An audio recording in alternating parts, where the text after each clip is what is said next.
Record. We are recording. Yeah. Hi, Susie from the Room here. Talking with one of my favorite people in the world, Christine.Stowell from Keller Williams Realty. And the reason we're talking today is because our culture at the Rainbow Room Salon in Westlake is to combine beauty and community. And we feel very strongly about identifying with strong community females who are doing great and really can influence us in many ways. So Christine is one of those people. She is, I have to say, one of the most, I'm trying to think of a good way to say this, down to earth um, real estate persons that I've ever talked with. There's no Aw. salesiness. It's all genuine. And she is the only one that I would refer my friends to who are looking for a home. So, Christine, tell us a little bit about yourself and what this year, the past 12 months, have been like for you. Well, first of all, thank you for having me. I am so grateful and for all the kind words, but also I love this culture of positivity and bringing community and the salon together. I think that's just phenomenal. Thanks. Um, so this past year in real estate has been a whirlwind. We definitely have been exceptionally busy. We had when the coronavirus hit, people really kind of slowed down listing their homes and we never got our spring inventory. And then the rates dropped. So we have an excessive amount of buyers out there and a very low inventory. So with that said, it's been crazy this past year. I sold in 2020 almost $15 million. I'm all by myself, so I don't hand somebody off to a rookie agent. It's all me, hands on, which I am super proud of. And then I've been the top agent in my office for the past 3 years. I just found out I'm going to be in the Wall Street Journal as the top agents in the nation in June. So it's been a crazy year, but it's all been super positive, and you just have to take everything to that next level and find positive ways to work within your life. That is incredible about the Wall Street Journal. I did not know that. I know a mogul. Now I can say I know like a mogul. Actually, I have to say, one would think from what Christine just said that her incredible success has been due to the pandemic and the lack of inventory. And I'm sure these components contributed, Mhm. but she's a dynamo. So it's great to have her here as our community contact in this market, because she really is, like I said, that authenticity of her as a human in this business, I think has made her so successful. But that's just my opinion.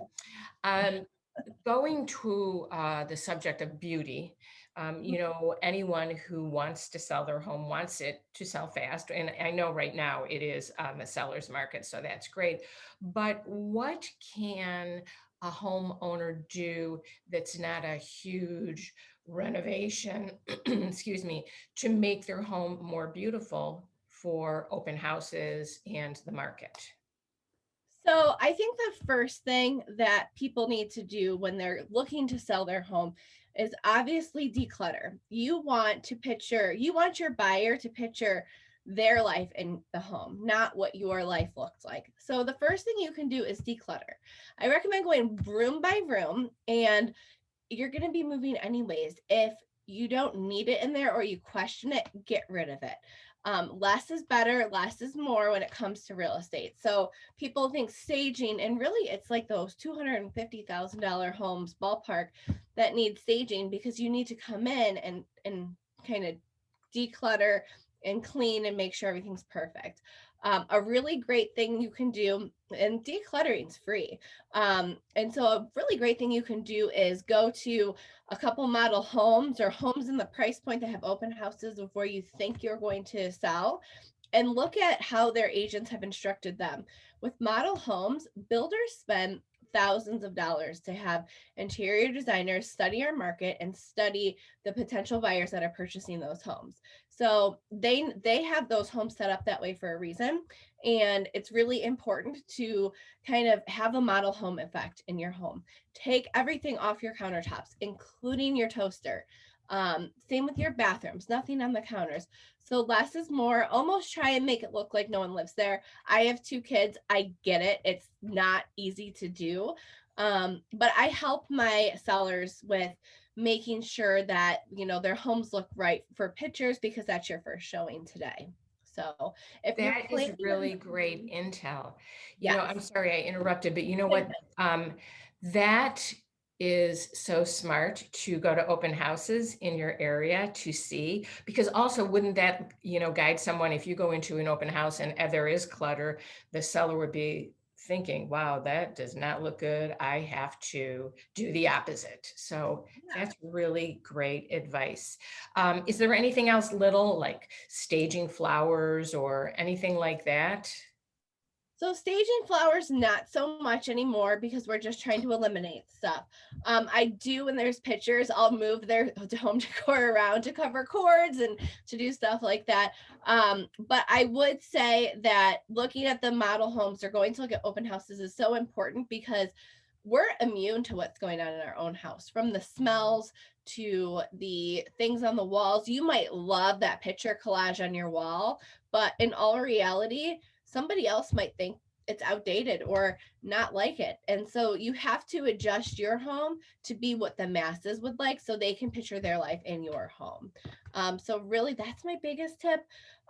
If you're planning on spending money, and because you asked about renovations, if you're planning on spending money, um, one of the best things that you can do is paint. Paint only costs, I just bought a gallon of it yesterday. I'm going to paint this wall behind me. But paint, it cost me $50 for a gallon of paint yesterday at Sherwin-Williams. I love to shop local. So basically, $50 for a can of paint can add thousands to your bottom line. So if you're really looking to make some money, put some money into something, paint does a lot. Number one, you can get rid of odors with paint, such as cigarette smoke or odors from food. It can help kind of mask that smell if your agent tells you there's a hint of a smell in the house, as well as pets.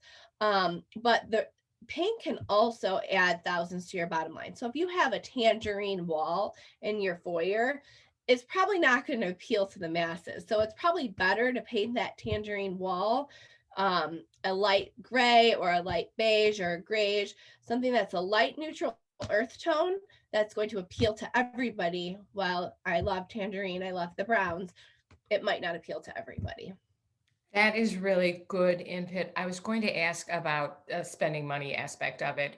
I would imagine that if someone is all into making some changes, whether it's a renovation or actually having a professional organizer come in, you have people that you refer to as well. Is that correct?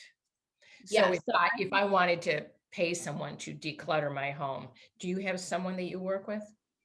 yeah, so I have a list of people that I work with, and then I also have my Keller Williams network. So if I don't have somebody, I have a network of people that I can go to find the right person for you. Great. You said something interesting, like, smells, cat smells, cigarette smells.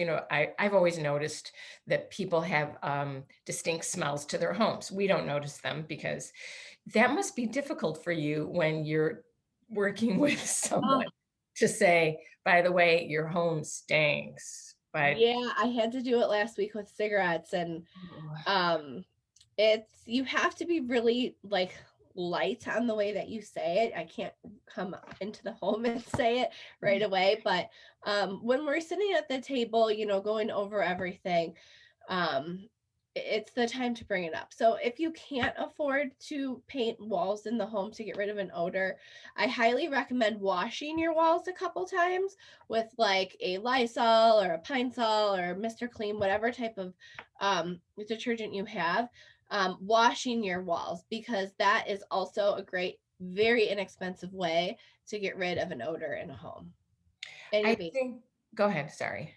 Oh, and your baseboards. I would do those too. Okay, this is wonderful input. I think that another reason that I wanted you to be on this interview is your honesty. And I believe for me personally, that shines through and is incredibly meaningful in large transactions like this. You know, you're working with someone to sell their home. Um, we don't need untruthfulness. We need to know that our home, needs some things fixed up. And I think that you're honest and your delivery is probably just incredibly excellent.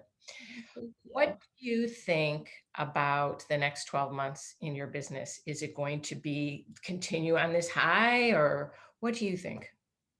So I think a lot of what's going on is related to the coronavirus, whether you're into being safe or you have your own view.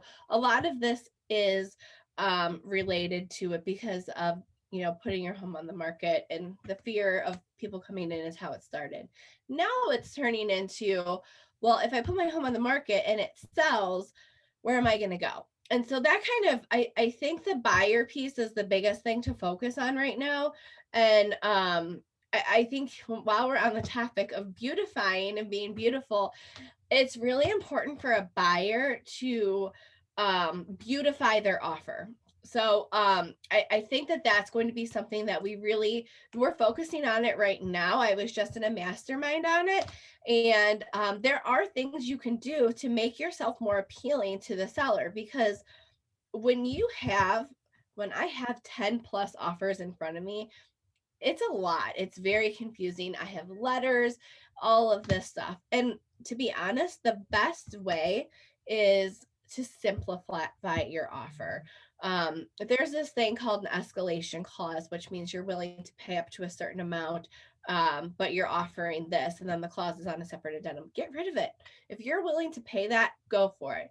Make your offer simple enough for everybody to understand, clean as day. Sellers, like I said, they're concerned about where they're going to go next. So if you're a buyer, maybe give them a little flexibility on the possession days. Be flexible with the title company. If the seller's already purchased, they may need a simultaneous close. And if you're able to be flexible on some of those things, you may help win yourself that next home. So there's little things you can do, and there's a lot more to beautify your offer. Those are just a couple things that I would recommend, just to make yourself more appealing. The letter, sometimes people send videos, which is kind of against fair housing. Sometimes people send pictures, which also could be against fair housing. But there's a lot of things that people do to say, like, hey, this is who I am, this is why I'm moving. Some of the letters are really good. I've even cried at some of them. But I would say, focus on beautifying yourself as a buyer. How can you compete against a cash offer and make yourself seem just as desirable as that? I love that there's a connection in the beauty of decluttering your home for sale and then in decluttering your offer, the Yes. buyer. You put it. It kind of goes together, and the simplification can make it easier for everybody else. Yeah. Great. Thank 100. you so much for your intel here on this and your commitment to beauty in your process. I love it. I hope that the next 12 months are just as great for you. And we will talk soon, I think. Sounds good. I wish you guys all the best this year in 2021.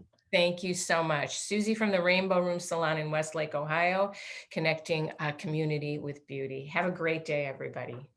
Bye. Bye.